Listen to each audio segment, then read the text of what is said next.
Hey, beautiful, please consider subscribing to our channel if you've been enjoying these stories. Your support helps a lot.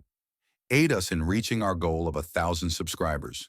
The heat shimmered off the cracked landing pad as the dropship settled, its engines whining down into silence. Dust swirled in the air, thick with the scent of scorched vegetation and something more primal, something that reeked of decay and predators. Kravax 7, the death world on the edge of civilized space, was every bit the cursed jungle the veterans had warned about. Commander Varnix waited beside the rusted hangar doors, arms crossed, his scaly skin catching the light like oiled armor. 8 feet tall and covered in dull green plates, he looked more like a walking tank than a soldier. His eyes, reptilian and amber, narrowed as the boarding ramp descended. The lone figure who stepped out was not what he'd expected. "Is this a joke?" Varnix muttered, glancing at his second-in-command. "They sent that." Sergeant Kroll snorted, a long wheezing noise that passed for laughter among his species. With a hunched posture and a cluster of chitinous plates running down his spine, Kroll's silhouette flickered with mirth. "It's not a joke if the punchline's this pathetic." The human paused at the base of the ramp, letting the dust settle. Average height, average build. No armor beyond standard issue plates, no hulking exosuit, not even a visible sidearm. Just a pale, sharp-eyed man with short dark hair, sleeves rolled up, hands empty. He scanned the jungle beyond the base perimeter before walking toward them like he belonged. "Private Elias Creed, reporting for deployment," the human said, voice quiet but steady. Varnix said nothing. Kroll stepped forward instead, circling the new arrival with exaggerated curiosity. "You ever killed anything, Creed?" he sneered. "Not in Sims or VR, I mean really killed something that wanted to eat your bones?" "I've served on Yethra 9 and Helix Reach," Creed replied evenly. "Both hostile zones. I've survived." "Surviving's not the same as earning your place," Kroll said. "You'll be lucky if your bones are even findable after the jungle's through with you." Grum, the silent enforcer behind them, cracked his knuckles without a word. The brute stood even taller than Varnix, his thick arms resembling steel beams wrapped in scar tissue. He gave Creed a look that could have passed for amusement, or hunger. Varnix finally spoke. "What, exactly, does High Command expect you to do here, human? This isn't a charity post. We've lost 2 squads already in the jungle. The locals are smart. Fast. They kill without leaving so much as a scream. I was assigned to your squad to support supply route security," Creed said. "Escort mission. Minimal engagement unless necessary." "Escort." Kroll laughed again. "More like bait." Grum grunted. "That might have been agreement." Creed didn't flinch. He didn't smirk, didn't bristle. He simply nodded, looking around the dilapidated outpost, the rusted turrets, the patchy comms dish, the charred remains of what used to be a forward barracks. It looked more like a graveyard than a base. "How long has your perimeter been breached?" he asked. Varnix narrowed his eyes. 3 days ago. We lost the motion grid and all night sentries. Something came through the north quadrant. Something big. Signs of Zarnuk activity? Kroll hissed softly, the sound somewhere between shock and offense. "You even know what the Zarnuk are?" "I've studied them," Creed said. "But it's different being on their ground. That's why I'm here." "You think books will save you out there?" Kroll snapped. "I don't plan on needing saving." Silence followed. Varnix's stare lingered, searching for something in Creed's face. Fear, pride, maybe bluff. He found none. "Fine," the commander said at last. "We move out in 1 hour. You ride rear. If the jungle wants blood, it'll take yours first." Creed gave a short nod, already turning to inspect his gear crate, though he hadn't brought much. His weapons were compact, his supplies minimal. He didn't seem interested in bonding, bragging, or proving himself. That, more than anything, unsettled Kroll. As the sun dipped lower and the light turned orange through the haze, the mercenaries assembled at the outer gate. 8 in total. Grum slung a repeating cannon over one shoulder. Kroll had dual blasters and a bandolier of corrosive grenades. Varnix carried a long-barreled railgun meant for anti-armor targets. The rest of the squad were hard-eyed veterans with various mutations, augments, and tribal scars marking their kills. Creed wore a plain chest rig and carried a pulse rifle with no attachments. No helmet. Just those watchful eyes scanning the treeline. They moved out. Kravax 7's jungle was a thing alive. Not metaphorically. The flora shifted when it wanted. Vines pulsed with internal fluids. Trees creaked and groaned like old ships in a storm. The dirt was soft with the rot of 1,000 fallen things. Everything smelled of wet bark, venom, and old blood. Half an hour in, the joke started again. Kroll drifted back to walk beside Creed. You ever hear what the Zarnuk do to prey they don't eat right away? No. They flay them. Not out of malice. Just curiosity. They like to see how things work. I saw a man once with his skin peeled back like wet cloth. Still breathing. Whispered, "Thank you," when we shot him. Creed glanced at him. And yet you're still here. Kroll smirked. We're not soft. Like your kind. Softness isn't my concern. Predictability is. That shut Kroll up, though he didn't know why. An hour into the march, they found it, what was left of the previous squad's transport. It had been lifted off the ground and thrown against a tree trunk with enough force to bend its chassis in half.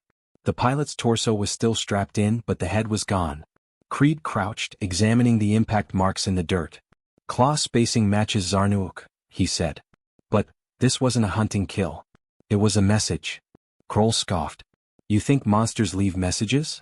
They're territorial. This was deliberate. They didn't want the meat. They wanted to warn us. Varnix grunted. Warnings don't work on me. Creed didn't reply. He stood and moved back into formation.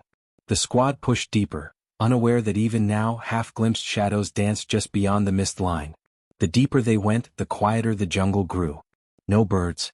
No insects. Just the crunch of boots, the hum of nervous energy, and the occasional involuntary glance over a shoulder. They set camp at dusk. The fire was synthetic, smokeless and cold by design, casting harsh shadows across their tired faces. Kroll drank from a canteen, watching Creed from the corner of his eye. He hasn't flinched once, he murmured to Grum. Doesn't make sense.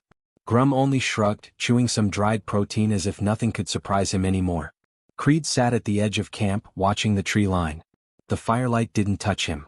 He hadn't asked for food. He hadn't spoken since they stopped. But his rifle was always across his lap, hands resting on it like he'd done this 1,000 times. When Varnix called for lights out, everyone but Creed obeyed. He remained sitting, eyes still scanning, body relaxed but alert. That night the first scream came. Short. What? Final. A murk vanished from the perimeter. The squad was up in seconds, weapons raised, floodlights cutting beams through the dark. But there was nothing.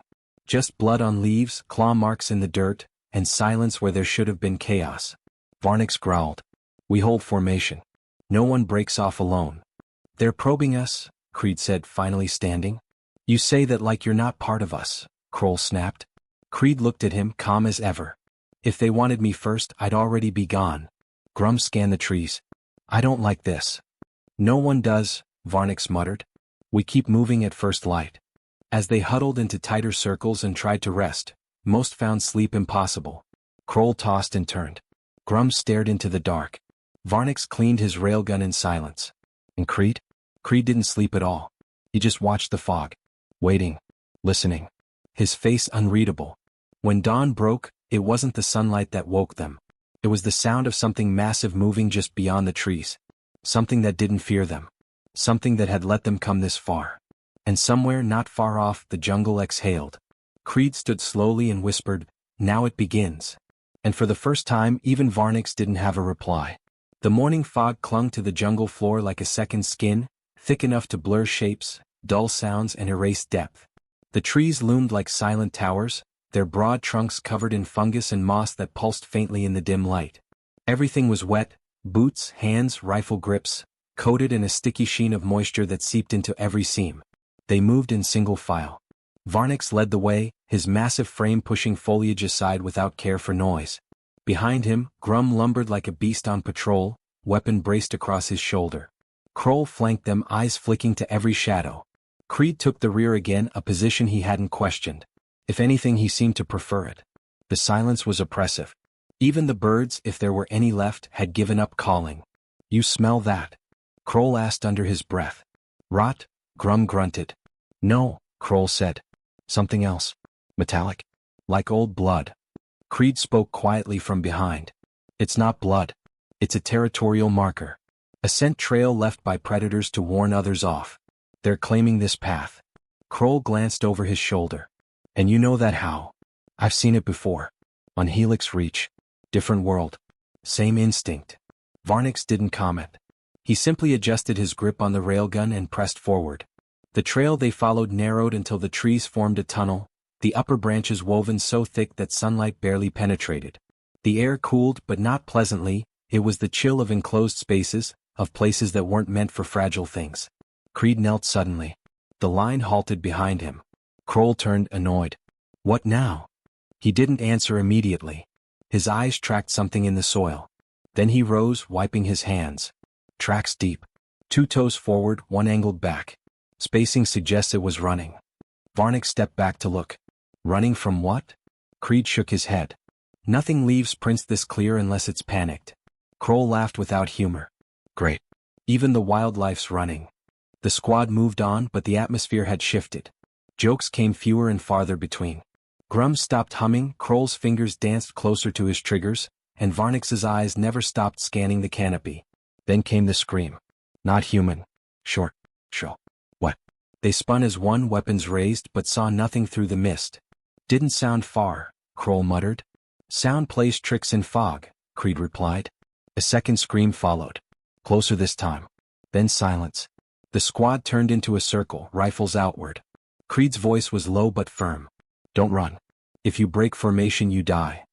Who put you in command? Kroll snapped. No one, Creed said. Just speaking from experience. A branch snapped in the trees. Something large moved. Leaves trembled. They waited. Nothing emerged. No predator. No corpse. Only that oppressive fog and the knowledge that something had gotten within meters of them, seen them, and left alive. They moved again, faster this time. No one spoke.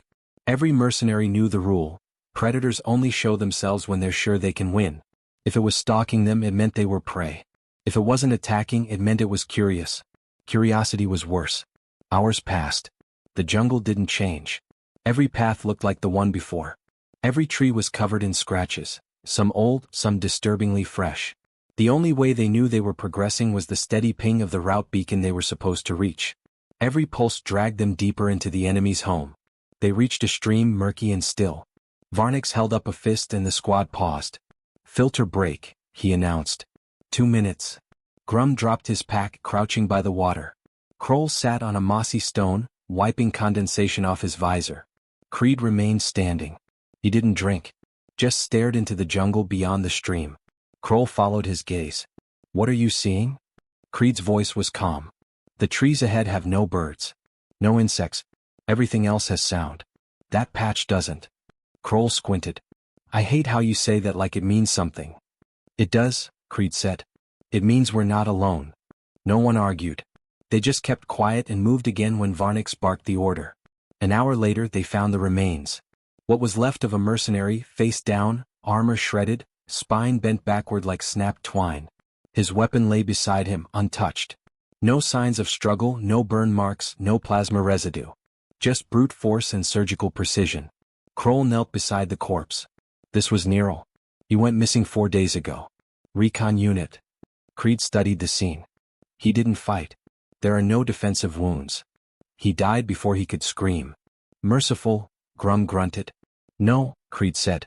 Tactical. They're testing how we react. Varnick's voice was cold. Let them watch. They'll learn we don't break. Or they'll learn who to take next, Creed said. The commander rounded on him. Enough with the cryptic warnings. Say what you mean. Creed looked at him, eyes steady. They've been shadowing us since dawn. That scream earlier was bait. They're hurting us. You're paranoid. I'm alive. Grum checked his scanner. No movement. Nothing within 50 meters. Creed didn't look at the device. They don't trigger motion scans. They know how to move between pulses. For once, Kroll didn't laugh. He just muttered, that's not supposed to be possible. Neither is surviving a Zarnuk ambush, Creed replied. But here I am. The fog thickened as they advanced, curling like tendrils between their boots. Shapes moved within it, suggestions of limbs, flashes of eyes, silhouettes that disappeared when stared at directly.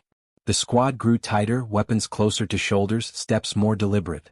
At one point Varnick ordered them to stop. He listened. A heartbeat passed. Then another. Nothing. He motioned them forward again, and that's when the second merc vanished. No scream. No sound. Just a crunch in the underbrush and the gap left behind. Eyes up. Kroll shouted, spinning in a full circle. Don't scatter. Varnick barked. But fear had already done its work. One of the newer mercs ran. He bolted toward the trees, vanishing into the mist before anyone could grab him. They heard the bones break. Then the sound stopped. "Idiots," Varnix growled. Creed stepped beside him, rifle raised. "You're the one treating this like a war zone. This isn't war. It's survival. You have something better in mind, human? Stop thinking like a soldier. Start thinking like prey." That statement hung in the air like smoke. The squad was smaller now. 5 men remained, not including Creed. They moved slower, more deliberate. The jungle had grown even quieter. No rustling, no breeze, only their breath and boots on wet ground. Eventually the route beacon pinged louder. They were close to the objective drop, a small clearing used for aerial resupply.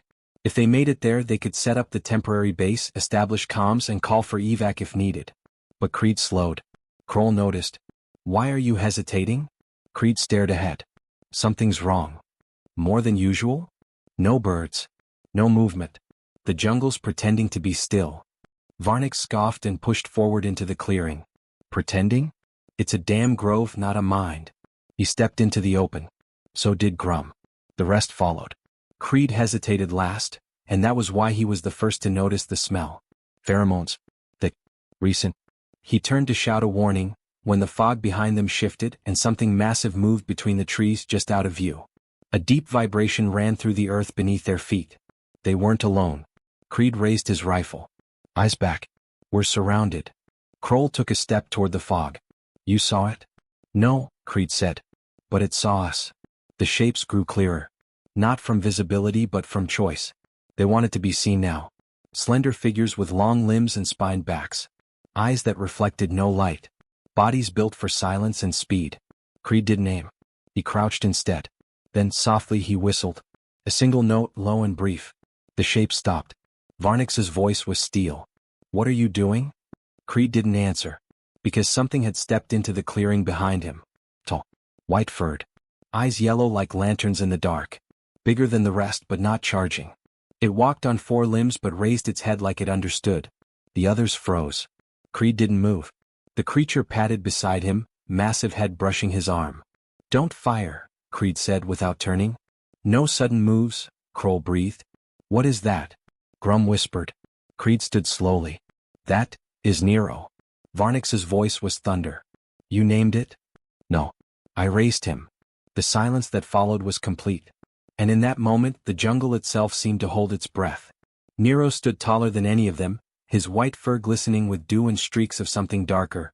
Old blood, dried and clotted in the tufts around his massive shoulders. His chest rose and fell with deliberate calm, each breath a quiet assertion of dominance. His golden eyes, ancient and calculating, swept across the mercenaries as though memorizing their shapes, weighing their hearts. The clearing held a collective stillness. Even the fog seemed unwilling to move. Kroll's weapon wavered. He tried to steady it, but the barrel drifted toward Nero's flank. "Lower it," Creed said, still not facing them. "Now." Kroll hesitated. "You're joking." "He won't take it as a joke." Grum didn't move, but his grip shifted slightly. Not toward a weapon, toward a retreat path. The motion was instinctual, not cowardice. He recognized what Nero was. Something beyond category. Not beast, not pet. A force. Varnix's voice was low, dangerous. "How do you explain this, human?" Creed slowly turned, his hand brushing along the creature's shoulder as though smoothing fur, but really keeping the beast calm. 2 years ago you ran a sweep on Kravac 7's northern zone. Napalm Run. Cleared 6 square kilometers to smoke out pirates. "I remember," Varnix said. "It worked." "No it didn't," Creed replied. "You killed a den of Zarnuk pups. And their mother." Varnix's expression didn't change. They weren't the target. They weren't the threat either. But they remembered. Creed's eyes locked with his. "This one survived." "Barely. I found him 3 days after the burn. Skin sloughed off. Starving. Couldn't even growl." "You nursed a Deathworld predator back to health?" Kroll asked, disbelief and contempt bleeding into his voice. "No," Creed said. "I earned his trust. I survived long enough for him to accept mine." "That's not possible," Kroll muttered. "Zarnuaks don't imprint." "You're right," Creed said. "He didn't imprint. He chose." Nero rumbled, low and resonant, more vibration than sound. The other shapes in the mist, the pack, held back watching, waiting. They didn't seem afraid of Nero. But they didn't dare approach either. Varnick stepped forward, one massive footfall pressing into the mud. Why bring him here? I didn't, Creed said. He followed. Why? Because he remembers the smell of those who burned his kind. Grum's voice was quiet, nearly respectful. You used him. Weaponized a myth. No, Creed said. I didn't control him. I just gave him a choice. And now? Varnick asked. Creed tilted his head. Now he's watching you make yours. A rustle from the tree-line broke the moment. Another Zarnuk stepped out, sleeker, black-furred, eyes reflecting a sickly green light. It didn't growl. It didn't stalk. It simply stared at Grum. Kroll took a step back. They're flanking us. Yes, Creed said. They've been doing that for hours. Varnick raised his weapon, slow and steady. You planning to control them if this goes south? I don't control anything, Creed said. I respect them. That's why I'm still breathing. You think that makes you safe? I don't think about safety, Creed replied. I think about consequences. Nero's ears twitched. The subtle tension in his haunches told Creed everything. He was on edge. Not from fear but restraint. The kind of restraint that only breaks when someone makes the wrong sound. Creed held out his hand, palm up, to the squad. Lower your weapons. Step back. Show them you're not a threat. Kroll laughed, high and bitter. You want us to kneel to monsters? No, Creed said. I want you to live. Grum shifted his weight. He's right. We don't win this fight. Varnick's grip tightened on his railgun, but he didn't move. His eyes flicked to each of his remaining men, Kroll, Grum, and two others, then back to Nero. I didn't come here to beg, Varnick said. No one's begging, Creed replied. We're offering terms. You speak for them now? Kroll spat. No, Creed said again. But they know me. And they know I'll keep my word. Kroll looked at Nero. Then back at the jungle. He lowered his rifle.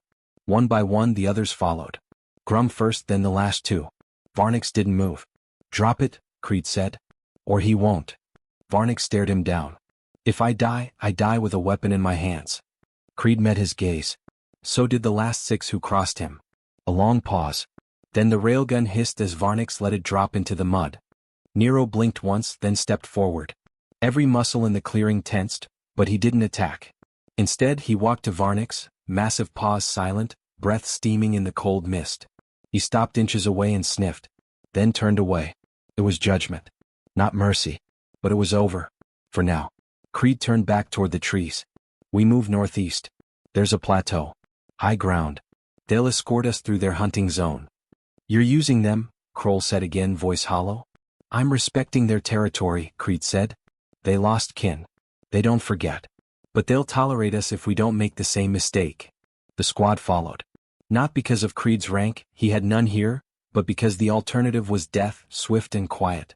As they moved through the jungle, Nero at the front, the Zarnuk pack flanked them from a distance. Always present. Always watching. But not hostile. Something had shifted in the chain of dominance. Kroll walked beside Creed now, quieter than usual. I've served with Augs, synthetics, Psi warriors. Seen men rip tanks in half. But I've never seen something like this. Because you never had to earn the jungle's favor, Creed said. And you did. I didn't try to tame it. I adapted. Kroll stared ahead at Nero's wide frame. What happens when we leave this place? Creed didn't answer for a moment. Then. Depends what stories you tell. What do you mean? If you tell command I used a creature as a weapon, they'll try to capture it. Study it. Breed it. And if I don't? Creed looked at him. Then Nero remains a myth. And myths are safer than truths. Kroll didn't reply. But the silence between them carried something like agreement. As the squad crested the incline, the jungle opened into a wide clearing, stone shelves overgrown with moss, tangled roots weaving between crumbling ruins older than any map. It wasn't marked on their route. It wasn't supposed to exist. But the Zarnuk stopped here. And so did Nero. Creed turned to Varnick. We set up camp here. They'll leave us alone until nightfall. Varnick looked around. And then? They'll disappear, Creed said. And we'll pretend none of this ever happened. Varnick stared at Nero, who had turned away from the group and sat at the edge of the cliff, overlooking the endless sea of trees. You think we'll ever see him again? He asked. Creed didn't answer. Because he already knew the truth. Nero would return. Not because he was summoned or needed or bound. But because in a jungle where monsters reigned, Only one had learned that man and beast could stand side by side, and change everything. Far below, in the jungle mist, the other predators waited.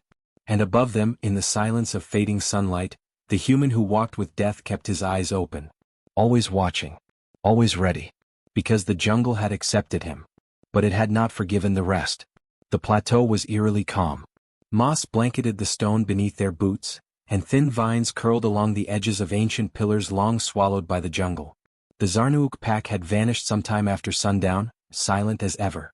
Nero lingered only a few more minutes, sitting like a silent statue until his ears twitched at some imperceptible signal, then he too slipped into the darkness without a glance back. The silence left behind wasn't peace. It was tension holding its breath. Creed stood at the edge of the camp, watching the shadows thicken across the canopy. His pulse was steady. Always steady. He had learned long ago that showing fear on a death world was like bleeding into shark water. Behind him, the mercenaries worked in cautious silence. Grum unpacked motion sensors and perimeter beacons. Kroll checked their dwindling supply cache. One of the junior soldiers, Rax if Creed remembered right, kept glancing toward the treeline like he expected it to blink. Varnix, ever the commander, remained standing. Watching. Judging. "You planned all this," he said quietly. Creed didn't turn. "No one plans a death world. You knew Nero would find us. Knew he'd follow." "I didn't know," Creed said. "But I knew he remembered me." Varnix walked forward, stopping beside him. The commander's eyes scanned the jungle like a machine evaluating terrain. "You could have led with that. Could have told us what you were bringing." "You wouldn't have believed me," Creed said. "You barely do now. You weaponized fear. Used it to make us hesitate. I used what was already here. You're the ones who burned this world and assumed it wouldn't burn back." Varnix's jaw tightened. For a moment it looked like he might argue. But then he exhaled, deep and sharp. "I misjudged you." "That makes two of us," Creed replied. They stood in silence for a while. Night birds, if that's what they were, screeched somewhere in the distance. Far below, faint rustles hinted at predators too smart to be seen. Then came the pulse. A tremor ran underfoot. Subtle but unmistakable. Kroll noticed it first, rising from his crouch with his rifle half raised. That wasn't natural. Creed turned fully now, listening with his whole body. Something's coming. But it's not them. Another tremor. Stronger. The moss rippled with it. A faint, rhythmic thunder. Mechanical. Creed's voice dropped. "Dropship." Varnix shook his head. "Wrong direction. That's ground-based." They all turned to the north. Through the trees, a faint glow grew brighter. Not fire. Not bioluminescence. Artificial. Cold. Then the roar. Treads chewed the jungle floor. The trees shook. And through the undergrowth rolled a tank, massive, low and wide, with a mounted plasma turret and armored flanks plated with claw-proof alloys. It wasn't part of their mission. Grum backed away instinctively. "That's not our unit." "No," Varnix growled. "That's Dragon's mark." Creed frowned. "Who?" Exmer. "Went rogue last year. Took his whole platoon off-grid. Started carving up sectors for himself. Slaver. Pirate. Scum. So why's he here?" "To collect," Varnix said grimly. The tank stopped 20 meters out. From behind it stepped figures in patchwork armor, faces obscured by matte helmets. Plasma rifles. Shock blades. 5 of them, then 10, then more. A raiding party. One figure climbed atop the tank, raising a long-barreled cannon and speaking through an amplifying mask. "Varnix. Funny seeing you alive." Varnix snarled. "You're trespassing." "So were the last 3 squads you sent here," the voice replied. "This sector's mine now. Your contracts mean nothing."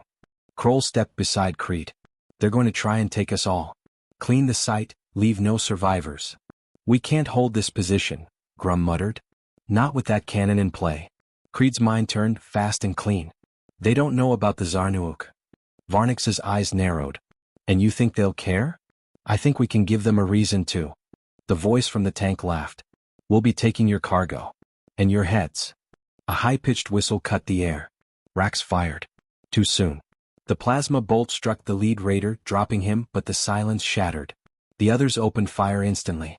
The jungle lit up in blue streaks. The tank's cannon swiveled, charging. Varnix roared orders. "Split. Flank positions. Break their line." Creed grabbed Kroll and ducked behind a shattered column as plasma scorched the air above them. "You're thinking something insane," Kroll muttered. Creed smirked. I usually am. He pulled a flare from his belt, compact, red-capped. Not for light. For sound. He'd made it weeks ago on the off chance Nero might lose him in a mist. A signal. Not a command. He lit it and hurled it into the trees. A shriek answered. Not human. The cannon fired. The stone beside them exploded, sending shards everywhere. Grum charged through the blast, slamming a raider into the dirt before collapsing under a second volley. The squad was losing ground. And then the jungle came alive. Nero burst from the foliage, a blur of white and rage. He hit the tank at full speed, slamming into the side with such force the vehicle rocked sideways. The raiders screamed. 2 Zarnuks followed, black-furred shadows weaving through gunfire like smoke. One leapt atop a raider and crushed him beneath clawed limbs. Another dragged one screaming into the dark. The enemy line collapsed into chaos. Creed surged forward, rifle raised, firing controlled bursts. He moved through the confusion like a ghost. One raider turned to face him, too slow. Creed dropped him with a single shot to the neck. Kroll fought beside him, blades in both hands, moving like a soldier who'd remembered he didn't want to die. Varnix tackled another mercenary, driving him into the dirt with inhuman strength, then raised his railgun and fired straight into the tank's cannon housing. The gun hissed, sparked, and died. The lead raider on the tank tried to leap free, but Nero caught him midair, jaws clamping around his torso. There was no scream. Only a crunch. In seconds the battle was over. The clearing reeked of ozone and blood. The remaining enemies broke and fled into the jungle. They would not make it far. The Zarnuuk pack did not leave unfinished work. Creed stood in the center of the wreckage, smoke curling from his rifle, eyes scanning. His breath misted as he exhaled slowly. Nero walked back to his side, blood on his fur, golden eyes unblinking. He stood beside Creed silent. Kroll staggered up beside them, armor scorched. They were hunting us. We turned it on them. No, Creed said. They were warned. Varnix approached, wounded but upright. You did what no command could. You made this place respect you. Creed didn't look at him. I didn't come for respect. I came for balance. The wind shifted. Nero turned to the trees. Then, without a sound, he vanished into the night again. The pack followed one by one. Gone. The jungle slowly quieted. The mist settled. The stars emerged overhead, pale and distant. Kroll let out a shaking breath. What do we tell command? Varnix looked at the wreckage, then at Creed. We tell them the jungle consumed the raiders. We completed the route. We suffered losses. But the predators spared us. And Creed? Kroll asked. Varnix's voice was low. Creed remains classified. Creed gave a nod of thanks but not agreement. Just acknowledgement. As the last fire burned low and the survivors gathered what little remained, the death world lay still. But it remembered. In the dark something watched. Something that walked beside a human not because it was tamed, but because it had chosen. And should anyone forget the price of fire and arrogance, the jungle would remind them. Creed turned toward the path home. Behind him, the trees whispered his name.